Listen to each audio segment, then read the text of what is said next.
That's cool. Yeah, just enough. Sorry, mic sync. You're good. Just enough speaking and things like that. People are like, you should do this or you should do that. And somebody sent me a website and decided to follow through with it. And so what kind of stuff have you been doing? So far, I've been doing like leadership books, sales books. Yeah. I've only done 2, but just started June of last year with it and finished 2 by the end of the year. And it's been interesting. It's been fun. The part of the toughest part's the editing. Yeah. Got to figure out how to actually edit it all down to a mastered book as opposed to just and to get record it to where it sounds like it's cohesive, if you will. Exactly. Yeah. Do you worry about that? I feel like you don't. I feel like you send me a jilted mess of a recording that's been obviously edited, and I go, hey, send me the whole thing. Just all the mistakes, send all of it. So, it can be edited. For what? What are we talking about? Everything ever. Everything you send me is trash. That's all I'm saying. Anyway, Like maybe what? we can get him to read the ads. That'd be great. Oh, you're talking about the ads for the show? Yeah. Okay. Let's get him to read the ads. Hey, having to read something without having to edit it? Yeah, I'd be in on something like that. He wings it. So he just talks into the mic. And that's fine. But then he's like, I'm not smart enough to be able to do the whole Reading? scripted thing. No, I can read. I'm just saying I can't do the scripted thing. Like what are you talking about? The scripted thing. You mean you have to read? No. Into the mic? No. When you see, the problem is that you expect these tonal changes, like you would have your tonal change in your voice, and you would want it They to be just like have to be you talk- natural. There Like, you you go, understand. spitting again. I'm a juicy talker. He's pointed it out. That's why he sits next to you and not across from you, though. What's that? Exactly why. Yeah, we just let the guests get sprayed. Anyway, you understand, right? You want to read a sentence probably 3 different ways and see what sounds the best. I go through, and if I'm doing one, I'll read them a chapter at a time. And yeah, I don't do it's not a one take by any stretch. It'll be stop, redo, don't like it, mispronounce a word, and You go have back to and do it again, and Yeah. then listen back to it and delete what you don't like.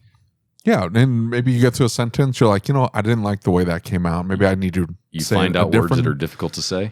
Yeah. You have Google now. You just go back and listen to it and go, that's No, what I said. not difficult to read. Very easy words, just difficult to actually say. Oh, Things that get you a little tongue-tied that you didn't realize. Right. everybody has their words. Yeah, exactly. Everybody has their words that Exactly. they don't do a good job. What are your with. words? Conscience. I can't. I struggle.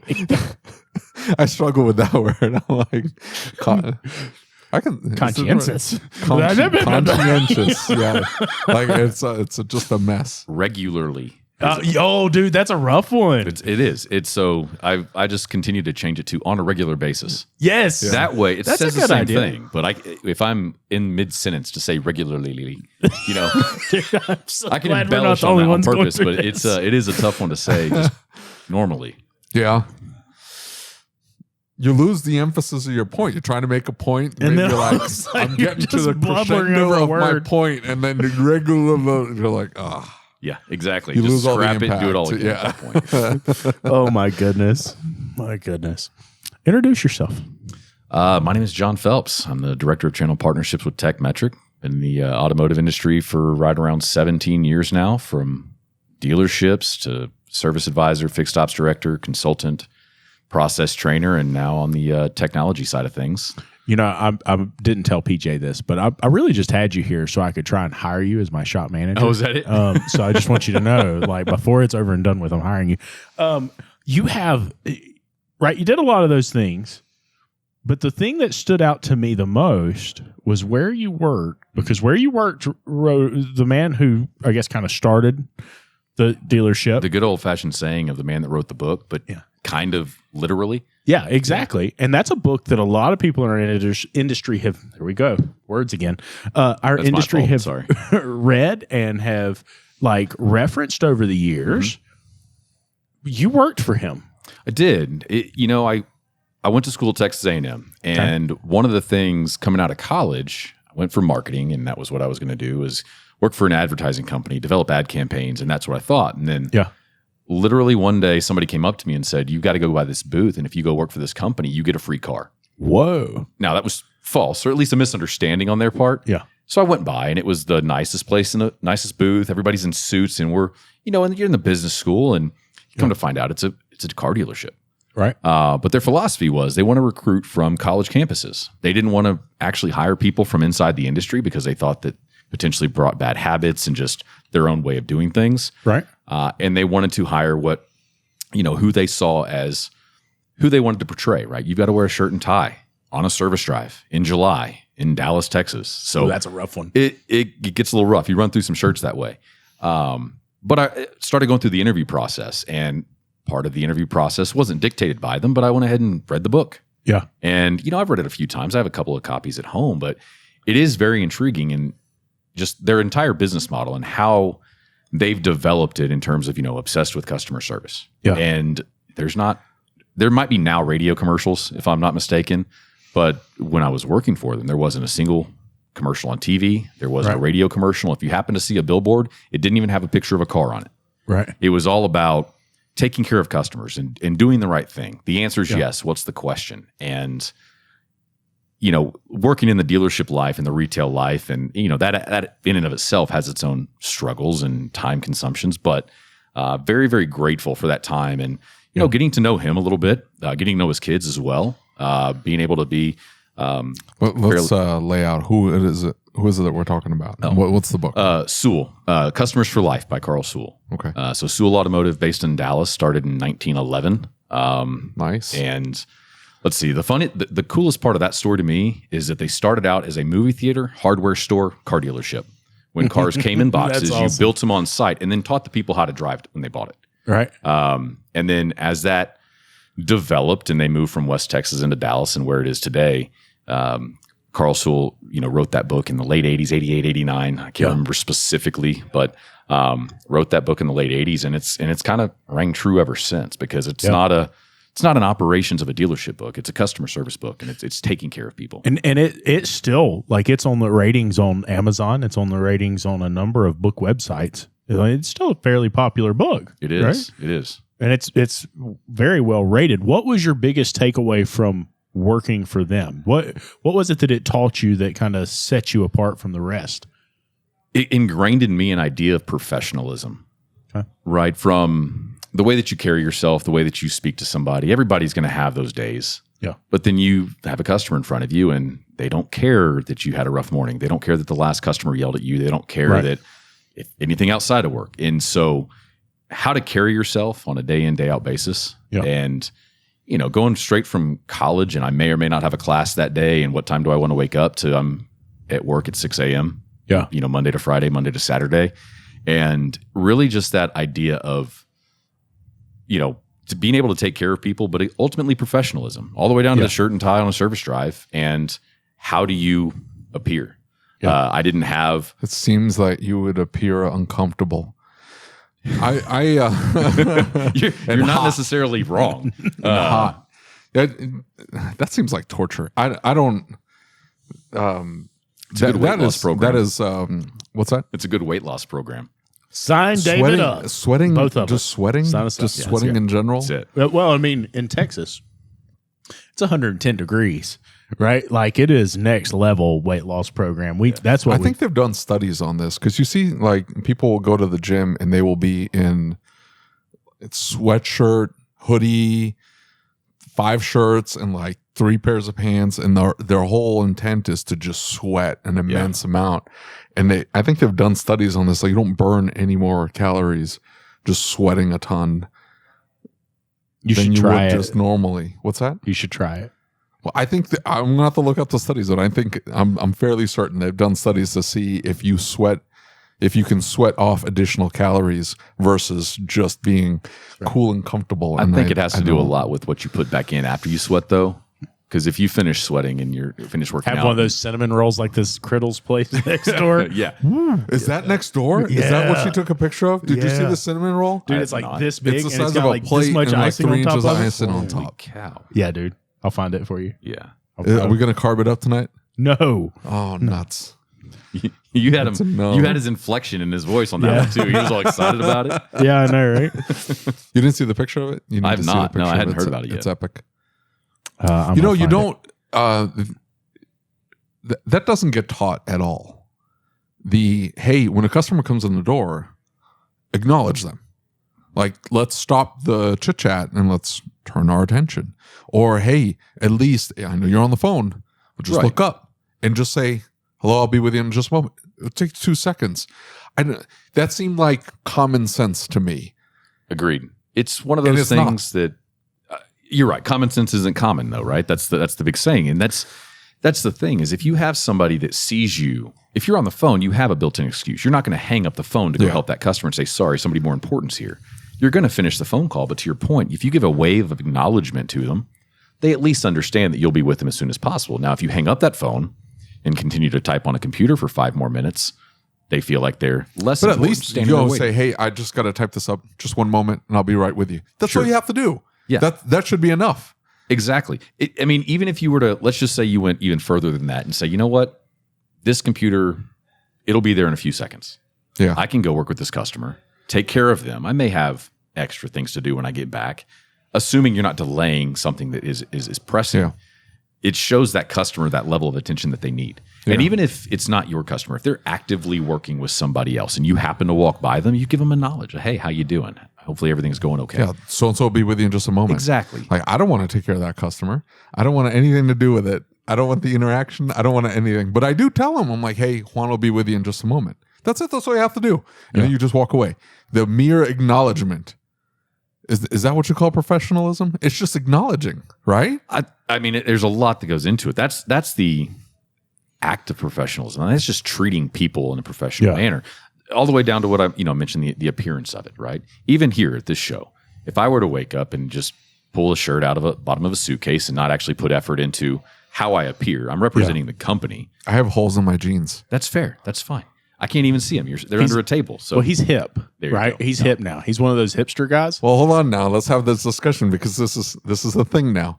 I don't want to mention names. Anyway, so a CEO of a company comes up to me, right? And I was in a bad mood, but he came up to me and he goes, "Hey, I really want to talk to you about sponsoring the show." And I look at him and I look him up and down, and his jeans are, he's a young guy, young, well built, attractive looking guy. Like he's hip. Like he's not going to wear stuffy things, right? And he's got holes all over his jeans, like just up and down, right? And I look at him, and I just look him up, and I'm like, "You have holes in your jeans." And that's all I say to him. And he's like, yeah, I do. And I'm like, "Did you buy him like that?" Now, that being said, David is not very filtered, okay? Well, no, I am filtered. But, of course he bought him with that or whatever, right? I just wanted to distract from the whole sponsor conversation. I didn't want to have the conversation with him. Not at that moment, not at that time, at all, ever. I just didn't want to. Like, it was... he listens to every episode of the show. I don't think he does. Anyway, we'll find out, won't we? Anyway, I felt bad because... I was rude and dismissive, and I shouldn't have been. I mean, I should have been professional. So now David wears pants with holes in them. So I showed up today with just an olive branch or whatever. But somebody walks up, like, I don't know, things have shifted a little bit, and he walks in. It's for him, it's a presence thing. Yeah, it's as the kids say, a vibe. He walks in. He does have a very commanding presence, right? He walks in because that's how he carries himself, regardless of the fact that there are holes all over his jeans. Now, somebody else did say something to him, and now he will not wear pants. Well, in my idea of professionalism, I'll be the first to admit, is probably a little higher than is socially and even professionally acceptable nowadays. Yeah. Right? I mean, I have nothing against tattoos, but I'm not going to have them if they show through, under a shirt if I have to go to work, right? That's the thing, right? Is like that was the golden age of professionalism, right? That was a golden age, or is it just that we're just antiquated? I go to have some blood work done. Okay, you say tattoos. I have some blood work done, and my what are they called? Phlebotomists. Mm-hmm. Okay, my phlebotomist. Y'all can blame me for that one. Sorry. It's entirely your fault.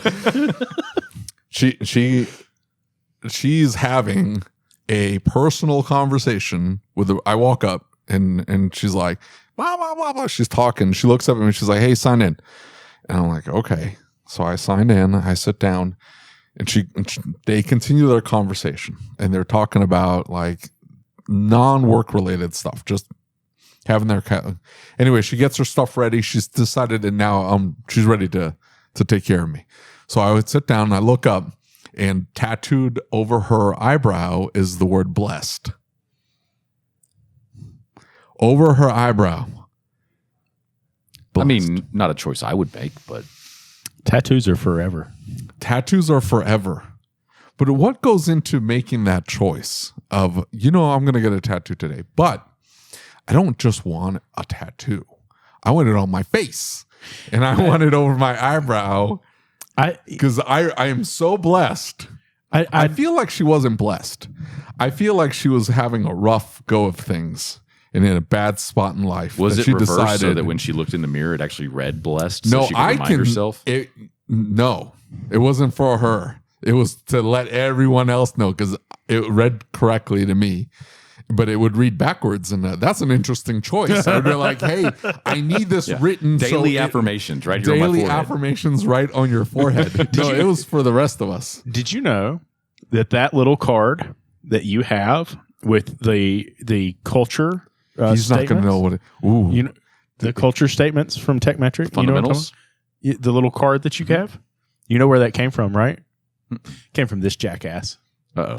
Yeah, it came from this jackass. You know why that happened? I don't. Because he looks Sunil Patel square in the eyes and says, company culture's bullshit. And we did a podcast. I did not use the potty overall word. Company culture or ours? I think it was a combination. Yes. No. Sunil I didn't use potty words. I maintained my professionalism, and I said it's BS. See? Professional version of your word, your potty word. No, I did not. That's not how that went. We have it recorded. The podcast is available for everybody to listen to. So if you haven't heard it, go back and listen to. I don't even know what episode it was. It was his second one. It was at an unnamed trade show, convention expo thing. No, it was at ETI, wasn't it? It was not at ETI. Oh, okay. It was not. That's where ETI. That's where he showed me the card. Ah, yeah. Anyway, I carry my little card around that he gave me. There you go. Because it was a compliment. I felt. Yeah, it was a compliment. Sure. Why are you making it sound like it was a negative thing? No, I thought it was awesome. I think it's fantastic. I think he took and I think that says a lot about him is that he took something someone said and thought, maybe they're right. I wasn't criticizing him. I was trying to create a conversation around the idea of company culture because I do think everybody espouses their culture. Yeah. Some places put it on their walls. Yeah. They put it on the wall. They're like, yeah, we believe in. What was it? Tim Kite said that's not core values. That's poster values. Did Tim Kite say that? Mm-hmm. I don't know who Tim Kite is. Anyway, so they put the stuff out there and it's lip service. So when there's like, why is your company different? Well, I believe it's my culture. Have you ever seen the thing about extraordinary people? Mm-hmm. Like what makes Apple great? Well, they hire extraordinary people. It's like, okay, great. So what about the rest of us? So the company that's worth $1 trillion gets to hire extraordinary people. What about everybody that isn't worth $1 trillion? What do they get? They get the leftovers. So you're working for Lucas, you're a leftover. And I'm sorry, not TechMetric. Everybody else though, you've got leftovers because like you can't. An extraordinary person is outside of the bell curve. They have to be by definition. They have to be the 1%. So that's 99% of people are not extraordinary. That's just by definition. That's how that works. You're not extraordinary. I can tell you that. Most people are not extraordinary. So you're just hiring regular folks. So what do you do then? The idea of, well, our culture makes us, everybody says that. So now, like, everybody says that. The next shop management system company walks in here is going to say, what makes you different? My company culture. It's like, okay. They're probably similar. You're not wrong. I mean, as it was said today in a talk earlier, right? That's exactly what it was. What's the difference is the people. And it's a matter of it's got to be a combination of things, don't you think? It can't just be, if every company says that their people is what makes them different, then everybody's lying. Yeah. I mean, I hate to say everybody is lying. Now, that being I think said, they're lying to themselves. it could be that your people are what make you different. It may not be a positive thing. That's the other side of that coin. No, I'm just picking. I didn't mean that. I love I your think staff. I think at the end of the day, though, it's the people that we have working for us fit our mission the best. I think that's fair to say, because that's where my mind was going, is at least if the people fit each other, Yes. right? 1 + 1 = 3 at that point, right? You're all multiple- working towards a common goal. Exactly. And you got to have a decent product in there as well, or else everybody's going to get jaded. People are going to get fed up with it internally and externally, and it's not going to work. And so therefore your people are no longer extraordinary because they're no longer willing to work as hard. And so it's got to be a combination of things. But to your point, I think you've got to have the fit of people within their own teams, people within the product, people across teams, whatever terminology, cross-functional business speak we want to use. Now, that may equate to culture at the end, but just because one company has positive doesn't mean the other one has negative. Yeah, and the end result, the group dynamic, plus the vision, what they're trying to achieve, can then be extraordinary. Yes. If the people are just regular people, we hire only extraordinary people, just smack people in the face when they say stupid things like that. And it's because nobody's ever like stepped back. It's just like business mumbo jumbo. They just throw out there just to sound interesting and good. We just had an experience like that. We sat down and had a recording, and the person just kept trying to like go back to like these like leadership book like phrases, and they just kept going back to it over and over and over. It's like, dude, you sound stupid. It's vapid is what it is. It's just like there's nothing behind what they're just phrases, dude. They're just like snippets or tweets. That's all you're saying. They're I don't want to say disingenuous, but it's almost like a front. It's almost like it's maybe for this person it was a front. I think it's a front for a lot of people. Yeah, that's what I'm saying. I think they're lying to themselves. But I'm not coming up with anything new. This was Stephen Covey in his book. Yeah. It was synergy. That was one of his habits. And it was 1 + 1 = 3. You get the right group of people together with the right mission statement. We're all working together. You can create something extraordinary, but it's not extraordinary people doing it. It is the joint effort of a couple of normal schmoes just trying to do something together. You can create something unique. Yeah, I mean, don't get me wrong. We all want to think positively of ourselves, right? If you ask me, I've got an ego just like anybody else. Some would say higher than others. But if everybody was extraordinary, everybody would probably have started their own thing and done their own thing. Yeah, right. And I do think it's the outcome. It's accumulation of efforts and the product, and whether the product is tangible or intangible, that's the result of the extraordinary work, maybe. Yeah. Of everybody's extraordinary in their mother's eyes too. So, I mean, depending on who you're asking. Yeah, for sure. For sure. Everybody thinks they're special. You ain't special, bro. Sorry. I ain't special. Why did he have to look you so deep in the eyes to say that? Well, I just have to remind him because everybody like crowds around him and just like, oh, Lucas. Well, you don't know him. Jeans today. You just met. That's true. He doesn't wear jeans. I've never seen him in jeans. Really? Yeah, he doesn't wear jeans. He just doesn't pay much attention. Do you know why he has this get up? Get out of here. I've never seen your jeans. Not once have you worn jeans around me. I'm going to ask your wife. Not that I could get a hold of her, but I'm just saying, like, I'm going to try to see if because I've seen him in his work uniform. He'll show up in his work uniform, which is like nothing special. It's like a mechanic's shirt and a mechanic's set of pants. Not that he actually does any work. Mechanic work. I've never done that's any his work. Thing. But the reason why he's in this getup is he's like, oh, we need to bring more professionalism to this industry. But here's the thing. We're a couple of clowns on the internet just talking stupid stuff. You didn't think you were walking into this conversation, did you? You're like, hey, we're going to have this great podcast. It's going to be super professional or whatever. It's not. We're just clowns. And so he shows up in his like getup, and then we just start talking about the stupidest stuff. And it's funny for me. I laugh, and that's all I want. I just want to laugh. And he's like, yeah, so that was a shit show, huh? Well, see, luckily he works with PJ, and PJ Did PJ warn him? PJ Surely didn't warn PJ you, No, did you? not at actually. No, not even a little bit. And quite frankly, PJ and I share half a brain most cases. So I don't know which one to feel worse for. yeah, Who has it today? PJ sat on one of these. he's told me. Yeah. He did tell me that, but Yeah. no, he didn't. Yeah. You know, there was he sent me a text to send you a text, and it was like, all right, great, sounds good. Here we are. Here we are. Here we are. Well, so what is it that that PJ wanted you to come talk to us about? Did PJ give you talking points? Not at all. Yeah, well, don't bring talking points in here. I'm anti-talking points. Don't. Well, maybe we should make a set of talking points about what you're anti on. How do you feel about that? Can we make a list about how much I hate lists? And first part of that list is a list. But you're a voiceover specialist. list. You're supposed to love list. I didn't say I hated lists. I was just making a point, a talking point. A talking. Here we go. Here we go. Shit show number 3 for the day. No, the first two were great. What are you talking They about? are. And this one's actually pretty good too. Is it? I like it. Yeah. We'll see at the end.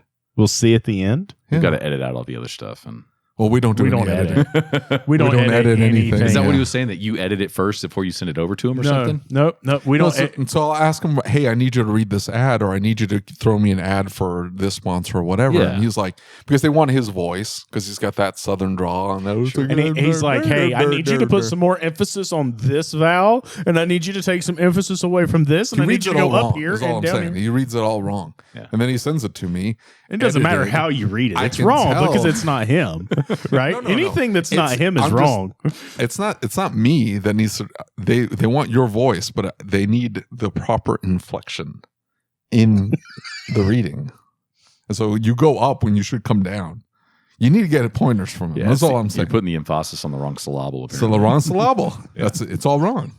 And so you're like, why are you going up there? That's not an up. That's a down. What are you doing? That sounded like Tim Allen in Home Improvement, by the way. It's Ron Burgundy. Ah. Like, who put the question mark at the end of that? Because he finished. You know what I'm talking about? Yes. He's like, So tell me how you ended up going from the car dealership to where you are now. Like what? Pure nepotism. No, so after a period of time, and I was fortunate enough with Sewell that I was able to work my way up a little bit into a service director role, and had moved down to Houston, which is where I grew up originally. So it was kind of like moving home, and was running an Audi dealership on the service side. And after a number of years, like I said, on the retail side, things can wear on you, and felt it was my time to kind of hop out of the retail space. And I'd had a former coworker that had worked alongside within that organization, and he had joined a consulting company. Okay. And so he said, hey, do you want to do something like this? And he equated it to, a consultant that I was familiar with. And I said, okay, maybe. But, let's talk a little bit more about it. And it was working with, the company had already been established. They were working with finance and, F&I products on the front end of the dealership. And it was developing the service department side of things and going into dealerships really across the country, working with the service managers. But at the end of it was to implement a process for service advisors from the professional hello, which is what we'd call a meet and greet, all the way through a menu presentation, upselling work, overcoming objections, all the way to when the customer picks up, grabs their keys, and goes. Right. And traveled 45 plus weeks a year for a number of years. COVID hit, and it was 100 miles an hour to nothing because we didn't know how to work from home. Yeah. And figured that out for a couple of weeks, and a couple months later, travel starts picking back up, and ended up getting a phone call from one of the co-founders of TechMetric early the next year. I said nepotism because I've known him since college. Right. And so, I'd actually heard of TechMetric years before that. There was Sunil and Prashant and PJ and maybe 2 other people that actually worked for the company at the time. Yep. It just wasn't the right time for me. And when he reapproached me with it, his first line was, are you tired of traveling yet? Now, my first week with the company, I traveled, but that's a whole other story. Right. But yeah, so I kind of got to that point. I've gone to the dealership. so they side. bait and switch you? Why are you here? Why am I here? No, it was more so there happened to be a conference that week, Oh. And hey, we want to throw you all the way in the deep end and see if you can't help us out at this conference. Was fairly large in size, let's just say. Yeah. So I had a couple conversations over a couple month time frame and joined TechMetric just shy of 3 years ago. Okay. Working on had no title, had no role. It was like, hey, I'm an extraordinary person apparently. And so it was, why don't you join us up and do you want to work business development side or sales side, top of the funnel, bottom of the funnel? And here we are. Yeah. Carved a path that way. And so, one of the things that I've always looked at, especially in shop management platforms, is that there's often a lack of actual shop management or shop operations knowledge, right? And Shop-Ware is awesome about that, right? Because Carolyn runs a shop. Sure. Sunil ran a shop, right? There's actual experience in those two organizations. Many of the other organizations don't have any of that. Right. Once you got involved with TechMetric and you began to see some of the shops and see shop operations, you had that consultant role. You had been on the front counter before. What were your thoughts having that 30,000 foot perspective? Because surely you're working with some shops. I know you're more of the partner side, but you've seen the way some of these shops are doing business. What are your thoughts of our industry overall when you moved into independent? On the independent side, the biggest positive I saw, so on the consulting side for the dealership, that service manager was that service manager at that time. Yeah. And the biggest thing that stuck out to me was on the independent side, that is the name on the side of the building. Yeah. There's a different level of care when it came to that, as opposed to, I'll work with you because my general manager told me so. Right. Right. There's a different level of buy-in on the independent side. In terms of the knowledge, now, one of the things that, and I truly still say, I work for a SaaS company, but I work in the automotive industry. Yeah, right. I've got 7 people on my team that all have come from the automotive industry. The channel partnerships that I work with are working with auto shops. They're in the car business. And so I still see myself as in that automotive industry, and I've leveraged that hopefully to my benefit. I've leveraged it heavily with how a shop operates, right? Yeah. The language that shop owners speak, because the question that they ask on the surface is words, but what they actually mean is this. So if it took it at face value and only gave you the answer to those words, I'm probably missing the target. Yeah. Understanding what you're asking, because it actually comes from a gross profit percentage question, or it comes from an efficiency question, and being able to translate that on the spot, right? That's been able to help me. So on the independent side, 1 is the care. Yeah. 2 is just the level of operation. And I know that it's a weird phrase, but how highly operating a lot of these shops are. Yeah. Right. I've never had the idea of, everyone's just a mom and pop shade tree mechanic or anything like that. But to see that the shop that I would pass by on my way to work is all of a sudden you think back, you're like, that's a $1.52 million shop when you think back on it. Right. Yeah. Right. And not beauty of it, not having to deal with the warranty side of things, the internal side of things, the new car, used cars, and all this. I definitely think it's a benefit. Now, the flip side, I don't code. I don't develop. I've learned some of the software side of it, but by no means was I a developer. But we need those. We need developers to write the code. And Sunil's background in owning a shop, my background, PJ, was a general manager of a dealership, and leveraging that along with our shop owners and understanding what they're really after. Yeah. Right. Not just what they want. Right. But thinking of things that maybe they need, but they can't identify quite yet. Right. Right. Smart jobs feature that we've worked on. Henry Ford had a saying that if I gave everybody what they wanted, I'd have given them a faster horse. Yeah. But actually developing something that can help progress. Yeah. It can help progress the industry and move them along. The volume of the independent side as well, right? There's more than 10 to 1 in terms of auto shops to dealerships. 70% of the fleet is serviced in independent. The American fleet, 70% of it's serviced in independent repair shops. Right. Let me ask you this, because we've got a bunch of dealer techs that listen to the show, and we've got a bunch of dealer guys who are involved with some of the things we're doing. I'm hearing more and more of them say they feel like it's becoming a revolving door. And a great example of that is I've got a really good friend who's a dealer parts and service director, right? Okay. And it was owned by a private family. They came to work every single day, just like I come to work in my shop. And then it was sold to another family, and they came to work every single day. and then it was bought out by one of the big conglomerates, right? That we're seeing run all over the whole nation, taking up these dealerships. And I've watched the impact on him going from, I have this autonomy to be able to run the shop and run parts like I should run it. Mm-hmm. And I have this autonomy to serve my client, to now I'm being undermined by leadership that's going to my service guys and saying, hey, I don't care about any of this. I want this number. Right. This is the number. Yeah. Right. And so do you think that's part of it? Do you, what, because it seems like dealerships are becoming more and more of a revolving door right now. The consolidation of it, I think, is in terms of, you could call it the big five or whatever it's up to now. And just the consolidation of the auto space. And that's it. I was having conversations today with shop owners, and it was a positive, but it was, he referred to a percentage, and, tongue in cheek, I say, you take a percentage to the bank, you take a dollar amount to the bank. If you're selling more of the dollars, the percentage itself, you always want it to be a certain level, and that's a metric you want to measure. But at the same time, that's not the end result. The end result is the dollars. And whether that be gross profit, close ratio, ELR as a percent of the door, whatever the case is. But I have heard that. And, unfortunately, I've seen that to where there are certain dealerships that are on their third service manager in 6 months. Dude. Yeah. And I go back to, now, when I was in that consulting role, I didn't deal with the national franchises, right? They were all independently owned, family owned.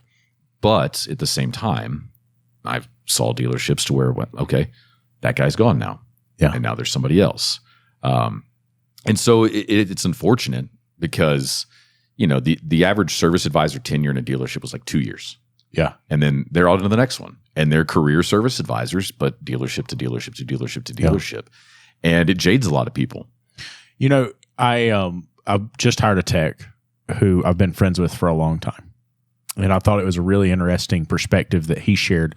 And I wanted to say to him when he was saying these things, but when you're a shop owner and you run in some of the circles we do, you don't want it to seem like you're trying to poach somebody or trying to get somebody to move, because you don't want to, you know what I'm saying? You don't want to say to somebody, hey, they're getting ready to treat you really badly, or they're doing this, and them think the only reason you said that is because you're trying to hire them, right? But I kind of saw the writing on the wall, and he would message me and he would say, hey, I'm working for this dealership. They tell us we're like family. They're really awesome. They treat us really well. I'm just wondering, they never invest in the dealership. They never invest, we're absolutely slammed with work. We've got cars coming out of our ears.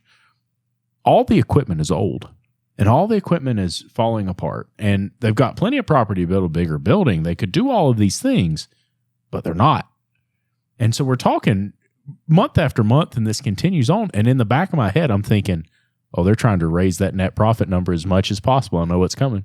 They're getting ready to sell it. Yeah. They're going to sell it. And man, up until the day that it's sold, right? They're coming to him and they're saying, man, tell you what, we're so glad you're part of the family, this, that. And I had said something to him at this point, and he said, are you guys going to sell the dealership? And he said, oh no, we're not going to sell it. If we were going to sell it, we'd definitely let you know. We're not going to merge or sell or anything like that. Y'all would be the first to know before we made any decisions like that. The very next day, the dealership sold, right? Very next day. No warning to any staff, no nothing. All of a sudden, different car pulled up and different suits got out. Yeah, absolutely. I mean, all of us, that's how I've heard that story too, to where they found out they were sold by the literally new walking. They were walking in the building like, hey, I just bought the dealership. Nice to meet you. And that's pretty much what happened, right? And you think about that, man, you're in some ways you're buying it for its workforce, because techs are so hard to find now. Mm-hmm. You need that workforce to remain in the shop, right? And who takes over a business and says, "Oh, I'm going to keep the whole staff. It'll be great." I'm not saying they say that. I'm just saying that as hard as it is to find employees right now, that there's got to be some mindset that I need to keep as many as I can, because it's a production machine. It's a revenue machine. Do they know that? I don't know. The techs, the advisors? No, the buyers. I think they all think they want to keep them, but it may be just a stopgap until they get things moving over to their If they've bought more than one, they've got to know that, hey, everybody here is going to be gone in a year. Everybody. Most likely, yeah. I mean, to Lucas's point, if you can keep them and you've got 10 technicians, 5 technicians, 3 technicians, doesn't matter. If you've got that built in and they have the love for the location, the customers, they are, extraordinary people in and of themselves, and they work well together, they may want to as well. But largely, you're probably right. They're going to be gone within a year. Yeah, but the priorities of the new ownership is not going to be the same as the old ownership. So even if they're like, I really like it here, I've got something good going here, the priorities are going to shift. And all of a sudden they're like, hey, they're telling me I can't do this anymore. It's like, when I talked with Laura Gay at Apex, that's one of the things that she brought up. Is she said all of these collision shops, their focus is how do I keep these employees with this buy-in? And she said that is their primary focus, and it's what do we need to do to keep them, and how are we going to do this? What does it take financially? That is part of the negotiation process because they need them. Right. And they want to buy a working business. And in some cases, it's venture capital buying up these organizations.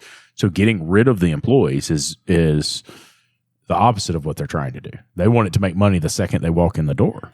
And so the assumption is that you're walking in. Look what happened to those poor people in Colorado. They walked in, they thought they had bought a business that they thought was making 15 to 20% net. And they didn't realize that 90% of the work is being done by one technician because it was the only one that could do the work, and that there was a whole bunch of GSs in there, and that they were just pumping in oil changes all day long, and they were open these crazy hours, and this guy was deliberately not spending money in the business in order to pump up that net profit number. And the guy had put a shop manager in place and a foreman, and he had all this like staff, and they thought they were just going to come in and, hey, I'm the new owner, keep doing what you're doing, and everything was going to just work. And no idea. This turned into an absolute shit show, and then they ended up having to like dissolve the business, sell the building. It was rough. The whole thing. It was really rough. It was an ugly end to it. But I think everybody walks into it going, hey, it's making $200,000 at the bottom. I just need it to do that, and so I can pay the loan off, right? And they don't think that, hey, all the staff's going to get turned over in a year. Yeah, I can't make any changes because as soon as and it may not even be working. The numbers may have just been inflated.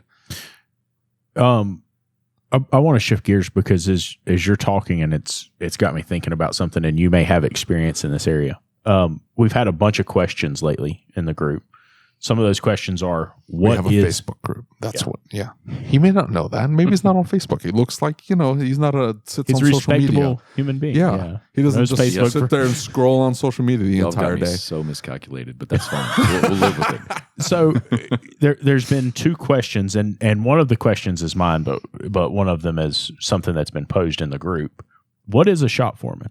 What is a shop foreman's role? And so you as a previous consultant, that was a big thing that's come up 3 or 4 times now. What is a shop foreman in your eyes? What would you say? Can I be vague? Can I be specifically vague? Yes. Beauty's in the eye of the beholder. I mean, it depends on the size of the shop, right? So a shop foreman, to me, let's just say the shop's large enough to where they're not a working shop foreman. Okay. It's somebody that's going to dispatch the work, right? Okay. Efficiency, make sure it gets to the shop in an efficient way. It's somebody that's making sure that quality control is followed, processes are followed. If you're doing a DVI, let's make sure the DVIs are done properly. Okay. It's somebody it's the first point of contact for the service advisors to the shop, right? The techs go to the shop foreman, the service advisors go to the shop foreman, and there's not 7 different talking heads going back and forth. There's a common mediator. There's almost a common mediator, but therefore that way if you're building an estimate and you have certain questions about this, and that technician's on a test drive, well, the shop foreman may have that additional information. Yeah. And so, to me, they work alongside maybe the entire shop manager. Okay. And they're the liaison for the technicians into the front office. I don't believe that service advisors are above the technicians. They're not their boss. Now, that may be set up in certain shops, and that's perfectly fine. But we're equals. We're working together. They're working alongside each other. I can't personally fix cars. I never have. Yeah. But some technicians can't sell any kind of work because they lack the people skills maybe, or the desire to talk to somebody. Right. So you've got to work side by side. But that shop foreman, depending on the setup of the shop and the size of the shop, Sometimes it may be a working shop foreman. Yeah. They may be considered the diagnostic technician, that it's somebody that is helping facilitate that work, helping facilitate processes being followed, quality control checks. So maybe they're the ones doing the test drive. Yeah. They're the ones just helping, being that sounding board for the kind of technicians. the expediting and the balance of the shop.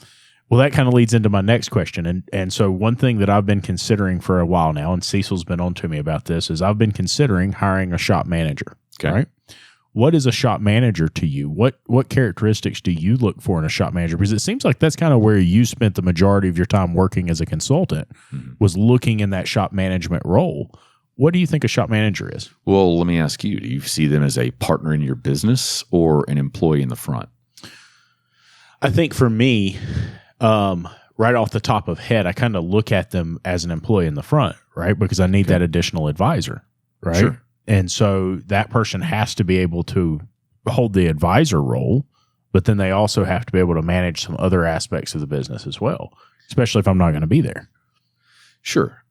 To me, as shop manager, I think there's maybe a level in between, right? There's a senior service advisor, and then a shop manager. And I'm just throwing that out kind of out of thin air, but at least that way there's a line of, there's a differentiation, because the shop manager should probably be somebody that's involved a little bit more, maybe not financially, but as a partner in the business that's works alongside you in those metrics that you want. Is it a percentage? Is it a gross profit number? Right? Is it a markup? Is it a margin? Where are discounts? Are you facilitating our marketing? Can absolutely do the advisor role if necessary. Right? Probably came from that role at some point. But I think of a shop manager as that they're doing the hiring, possibly the firing, obviously with consultation up to the owner. But maybe there's that other level between service advisor to manager, again, shop size dependent, of a senior advisor, just to create that delineation. Right. Now, they could have the title with a varying level of responsibilities. Right. But just on the surface, when I think of shop manager, I'm thinking of somebody that is actually running your business if you weren't there but once a week, as opposed to the once a week that you're not there. Right. Someone that you can genuinely trust, obviously verify, but somebody that you can genuinely trust, and they have the knowledge and the ability to run that business. If they wanted their own, they could go run their own business. And I've, in other words, what he was trying to be nice. He was trying to be nice. He was saying, you're too much of a control freak. Just from your description there, I need a second service advisor, shop manager. What in the hell are you talking about? They're a service advisor or they're a shop manager. Right. Yeah, I can see that. I'm not disagreeing with him. What's your problem? You are. No, I'm not. I'm saying you're conflating the two. You're conflating the two. No, that clarification was that made me think about that. Like, well, hey, how have you not thought of it like this before? Because I'm not some smart guy like you. But does that qualify as the nicest thing he's ever said to you, or no? That's a dismiss. It's a backhanded compliment. He's saying it facetiously. That's an easy word to say, apparently. Facetious, yeah. And trust me, with him, it's all facetiousness coming out of that one. It is. You need to be more decisive, David. Decisive? Why? Yeah. No. You're plenty divisive. Divisive. Decisive or divisive? Make up your mind. It is hot in here, boys. I'm not going to lie. It's a little warm. You're absolutely right. A manager should do management stuff and not service advising stuff. So it made me think about that, right? Because that's a really valid point. Because you can't come in. Shut up I'm just saying that you're gonna hire a manager. He literally will do this all day, and you're gonna hire a manager, and you're even another service advisor. You'll be like, okay, I'm gonna make a different decision here. You're gonna bring in a second service advisor and a shop manager. And all you're going to do is come in and undermine the shop manager because you were like, well, I don't want to do it that way. Well, I honestly had not thought about that until he said that. And it's not that I haven't thought about that fact. It's that I've been asking a lot of people, what does your shop manager do? What is it that the shop manager does? And I talked to a lot of shops that their shop manager was a technician, and he's really in the foreman role. He's not actually a shop manager. And I talked to a lot of shops where the service advisor, they're my shop manager, but they're really just doing the service advising, and they've never been given the authority or the autonomy to take the business and say, all right, here's where we're at. Let's move this forward. Let's go. I think in in the event that they're the second service advisor, I think a lot of times they fall back to what they're comfortable with, and that's what they end up being. Yeah. And then you, on the other side, you start asking, hey, why are these numbers? Why is our efficiency down? Why are we having a bad week with this? And they're like, well, I don't know. I've been on the phones. Yeah. I've been setting appointments. I've been, writing up customers. We just had a busy week and I've been on the front counter the whole time. So not that they can't do it, not that they won't fill in on a sick day, PTO, lunch, whatever. Right. But it does. It's if the lines are blurred, right? If you're in both lanes, you're in neither one. Yeah. Kind of thing. Yeah. So it's got to be decisive. Right. And probably better differentiate that role more aggressively than just saying, hey, I need you to write service and be this manager. You have to be at a certain size. Yeah. Yeah. For sure. I think it's really difficult for, like you were saying, a shop foreman to also be a technician Right. and diagnostician. The absurd notion that your shop foreman also flags you 50 plus hours a week. That's not a shop That's foreman. insane. Yeah. Yeah. That's not a shop foreman. That's just a really good technician. Yeah. And probably underpaid at that point. Yeah. If he's being your But then diagnostician and quality control and trying to do all that, and That's the thing. I don't think they're doing all those other things. Even if they think that they're doing it, they're not doing it to the degree that you're describing. right. And I don't think they have as much control over the process. Like, hey, make sure no fires are started. That's essentially what they're doing. Hey, make sure the fires are put out before I find out about them. And then that's it. And Yeah. they're like, I'm the shop foreman. And a lot of times what they do is they want to show, and you probably don't have experience with this being in a dealership. Once they get to a certain size, like there's levels. Like you can get promoted to this other level and then this other level and then this other level. In a small independent repair shop that's just $1.5 million to $2 million, there is nowhere to go. Right. It is, you can just get a raise, and the higher level of responsibility is going to be capped because the owner, if the owner's involved, it's not going to get past ownership, right? Yeah. And there might be a manager, not multiple managers, because you're just not doing enough volume. Now you have 3 stores doing $2 million each. Now we might have another layer there where you have a general manager running 3 stores, shop manager in each store, and then the general manager reports to the owner. Right. That makes more sense. But it's an absurd notion to have these technicians. They got so mad at me too. I just told them that shop foreman doesn't exist. Anyway, they think that, hey, I'm the highest paid, most tenured technician. They made me shop foreman. But you're flagging 50 hours a week? I flag the most hours here. It's like, okay, you're doing the most work. That's it. They needed to move you. Yeah. They wanted to make you feel as though you are making some kind of progression, but you're not. Like you're fooling yourself. And, I'm sorry, I've got to bring this up. And I know it's going to piss you off. I apologize. If you'll let me finish what I'm going to say before I say it, or, before you interrupt it, that in the Tim Kite book, or in the Tim Kite video that I always talk about, he talks about that. And it's that we continue to promote the best clinician or the most skilled person into a role, but that doesn't make them good at leadership. That doesn't mean that they're going to be a successful leader. And so he said, we work with all these hospitals, and they'll go and they'll take the very best clinician they've got, and they'll stick them into that role, and they'll say, why aren't we successful? Why is the culture in this place falling apart? Why is everybody going all to pieces? Mm-hmm. And he's like, it's because they're not leaders, and they've not done anything to build the trust of their team, and they've not earned it. And so now their actions don't speak to the culture of the organization. And if their actions don't speak to the culture, nobody believes that they're going to do what they say they're going to do. And he said it all begins to unravel and fall apart. And so maybe it's that we don't hire the best, or take the best technician we've got and move into the foreman role, or take the best advisor we've got and move into the shop manager role. They're different jobs. Most shops are too small. Yeah, I'm with you. And that's something that You're going to have 4 technicians, and you want to add an additional 6-figure salary tacked on top of all of the technicians that you have. You have 4 technicians, a shop foreman, 2 service advisors, maybe 3, a shop manager. Like, there's only so much revenue. There's only so much profit. revenue. What are you going to end up doing? Suppressing the salaries of the 4 technicians. You're going to have a bunch of B techs. Yeah. But I think what you're talking about in terms of the general concept is accurate across a lot of industries, right? For the dealership, last service advisor standing is the next service manager. Yeah. Right. Your highest producing salesperson is now your sales manager. Well, you just lost 20 cars a month, and they're not good at leading people because they're selfish, which is why they were a good salesperson. Yeah. And that goes across everything. Just because you're good at a role does not make, and you can even go deeper and say, well, what's the difference between a manager and a leader? Right? There's a boss, a manager, and then there's a leader. And you can actually delineate between those two. The boss is, do what I say. The manager's like, let me show you how. The leader wants you to be doing their job when they leave, right? And somebody you want to follow. Yeah. Dwight Eisenhower said leadership is getting other people to do what you want them to do because they want to do it. Right. Instilling that influence within them and making, pulling them along. Without having to pull them along, they're actually pulling you along because they want to be working for you. And we have to be going somewhere, right?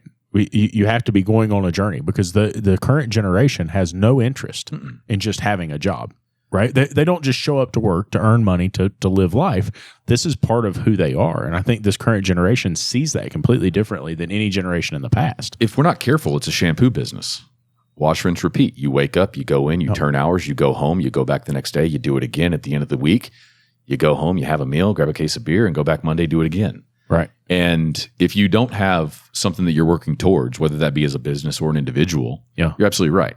You get worn out with it real quick, which is why, attrition can be too high and people want to find something else. The grass is always greener, whether that be the same role at a different shop or another industry. It's also one of the reasons that this industry is hard to get out of. Yeah. Right. People realize, well, it ain't all that bad. I actually liked what I was doing, working with my hands, working with people, working for individuals and not a corporation and things like that. But you're right. If you don't have anything that you're working towards, an individual goal, like I said, or professional or as a company, you're going to be in a shampoo business and you're going to just show up tomorrow and do it all over again. And it's at the end of the day, what you get out of it. I'm trying to completely deconstruct that whole concept and say the only thing we're working towards is survival. We're trying to bring it back to the primitive. I'm with you, buddy. We're just surviving. What's the goal today? Survive. Bet. Let's do it. It's a goal. Yeah, I'd try to keep my kids alive, and I was successful so far. But. I know, right? Well, there you go. But you get into the business, and you're like, "Well, I'm going to be the number one shop." Get out of here. Well, my goal is to survive. That's it. Did we survive today? Yes. I just don't know that I caught what he was saying about you being in the shampoo business. I don't know if you caught that, but me, yeah, no, he was trying to say. Yeah, but at the end of the day, survival is the very base. You guys are trying to move up this ladder, this chain, and aspirations. I don't want to. It's really funny though, because you asked me about roles, and the last company I worked for, the consulting company, there was no titles, there was no roles. Okay. Everybody was a rep. If you wanted something on your business card, rep. And I really don't. There's that inherent want to succeed and move up. Mm-hmm. I couldn't care less what the title is. Yeah. Right. Yeah. I have no desire to say I want to be the VP of this. It doesn't matter to me. If we're progressing and that may be intangible, but it may be tangible. Yeah. If we're adding a certain number of shops, if we're achieving a certain number of revenue goal or whatever the case is. Right. If I'm not losing an employee every other month or things like that. Right. I've got a team that's getting tenured because they want to work here and they thrive in that environment. They're surviving on a daily basis. There's that aspect to it as well. Yeah. And maybe that works against people because if they don't have that definition, right, that ladder, what is the next rung? Well, this is only a 6-foot ladder, sorry, right? Yeah. This one needs to be a 12-foot ladder. What is the next rung that you're going to try to climb? And once you run out of those rungs, then where are you going to go? You're going to find another ladder, right? Yep. Yeah. I watched, recently I watched a situation with a friend of mine, and they had taken a technician that was a fantastic technician, probably one of the best in the country. They took him and they made him a manager, right? And they managed multiple stores. And something happened that at one point or another, it came to be that person had considered leaving and had interviewed other places, and it made it circle all the way back around. And they took that, they made adjustments and did things different. And long story short, one of the reasons is man, I don't want to be doing this, right? I was the best technician, and I liked the idea of moving up and doing these things, but it's not in alignment with who I am. It's not in alignment with what I want to do. It's all this pressure. It's all this stress. It's all these things. Mm-hmm. And I think that it's easy to overlook the workload and the stress and the pressure of being that manager or that foreman or whatever it may be. And they just think, well, look, he's making the big bucks and he's working his way up the ladder.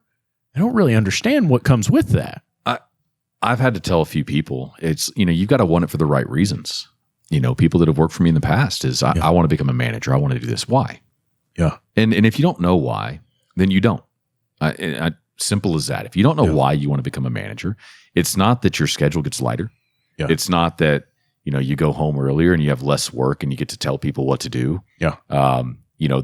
It's not even always that it comes with more money, especially if you come from a commission role to a managerial role with a salary. It doesn't necessarily come with more money either. So want it for the right reasons. Yeah. Otherwise, you want it for narcissistic reasons, right? Yeah. You want your business card to say something different. And if that's not... I think that's true for like 99% of people. It's scary, though, when you think about it like that. My friend that I was talking about that runs a dealership and they just changed a bunch of hands. He told me, he said, I was your age when it happened. And I said, what? He said, I was enlisted with the management of service and parts here. And he said, my job was to make sure everybody who walked through that door had an amazing experience. And he said, so after everybody else left, if that car wasn't fixed, I was here fixing that car. And he said, if things went wrong, I was on the front counter handling it. If somebody was sick, there I was. And he said, I was here 7 days a week. And he said, I was walking through this shop, and I'm going to try and have him on the show at some point and tell the story. So I was walking through the shop, and he said, it felt like a lightning bolt picked me up off of the floor. And he said, I felt like I was dangling in the air. And he said, I had my first heart attack at 38 in the middle of the shop floor. And he said, it changed me as far as my belief of what was important in life. And he said, I'm not talking about like, oh, I have some philosophical belief about how things work or whatever it is. He's like, it's not that at all. He's like, I just realized that I didn't care as much about those things that I thought were the end of the world, I mean, I've never had to have anything that drastic, luckily, right? But at the same time, there was a point in my career where there's phone calls. They call and they check in on customers and they call the customers haven't been in a while and stuff like that. And he gets a report of every single one. He asks for the full report. He wants everybody's name. So this is 850 names long, and it's like everything I've ever done wrong. Everything, you guys are too expensive. This person pissed me off. They didn't top off my washer fluid. It's just like everything you've ever done wrong. And he's like, my follow up report, and I'm like, don't read it. It sets them off. Yeah. Like, why? Subject yourself to that. I have wasted so much time. My wife brought it up that my daughter feels like it impacts our relationship, and all that hurt my feelings so bad, right? Because I know it does, right? Because I know for a fact that I do it, and something happens at work, and I feel like I need to handle it, and I feel like if I don't, especially like on a Friday night, if I don't handle it, they get more upset by the time I deal with it on Monday, right? Because they feel like they're ignored. And so I get into a trance, right, when I'm dealing with those things, and I make myself in a really bad mood. I to completely disconnected and just like watching that phone.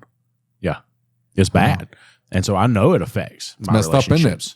I know. I mean, tell them it's messed up. Well, it messes you up. Let's put it that way. Oh, yeah. Well, I'll rephrase it a little bit because I've felt that before, and not that I care any less, right? If there's a decimal place out of place, I want to know why. Like that's just my idea of like perfection. I need to know where it is, and at the end of the day, if there's a good reason for it, then that's fine. But I at least need to understand it. Yeah, and that separation of church and state, let's call it, right? Yeah. Mm-hmm. You've got to separate the professionalism with the personal life, and and what's reasonable.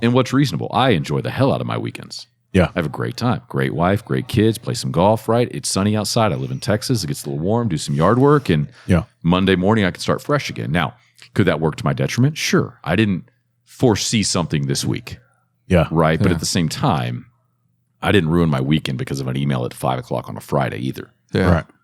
And it's obviously there's got to be it's the subconscious that takes over, that like the unintentional that it ruins the weekend. And I've told people like it's got to be intentional that it doesn't then. Yeah. Well, and that's why part of the reason I feel like I'm hiring a manager for the wrong reason is because I don't want to have to do that. Right. And I the struggle problem to is- disconnect. The problem is that you're not going to let it go.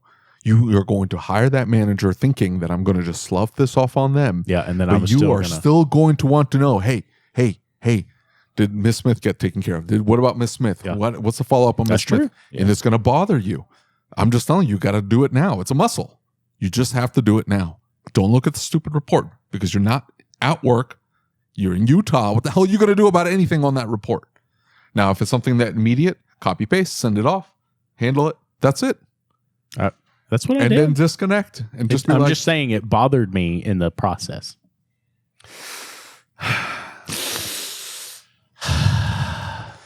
John, I don't know that you fixed them. I'm sorry. That's the only reason. Good why we news is I brought didn't John. break them either. Yeah. That was his job. That was his job.